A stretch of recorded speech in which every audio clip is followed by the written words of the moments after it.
Nanindigan ng AFP at PNP sa kanilang no ransom policy. Kaugnay pa rin po ng paglabas ng panibagong video na humingi umano ng ransom para sa paglaya ng mga biktima sa Samal kidnapping.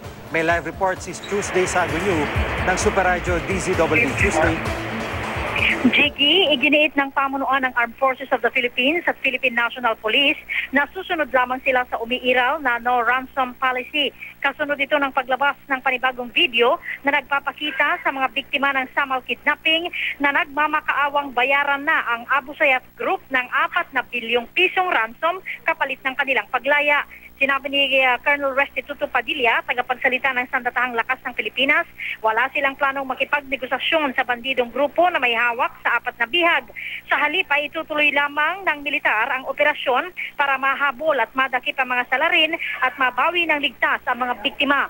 Gate pa ni Padilla, wala silang planong i-dignify o patulan pa ang umano'y ginagawang propagandang ito ng ASG na malinaw anyang isang uri ng pangingikil. Kaya't pakiusap din ang opisyal sa media hanggat maaari ay huwag na sanang palakihin pa ang isyong ito at huwag pasikatin pa ang Abu Sayyaf Group upang hindi na anya lumakas pang lalo ang kanilang loob sa paggawa ng extortion activities.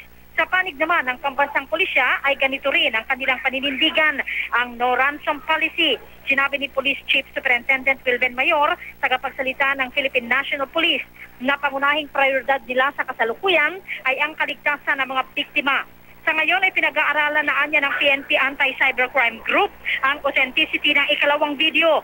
Tumanggi naman pansamantala si Mayor na ihayag ang resulta ng pag-aaral ng Anti-Cybercrime Group sa unang video ng mga bihag na siyang pinagbabatayan ng kanilang mga operasyon ngayon. Nakasalalay kasi anya rito ang mga buhay ng biktima kaya't maging maingat sila sa mga aksyon. Jiggy? Maraming salamat, Tuesday Sagunyu ng Super Radio DZWB.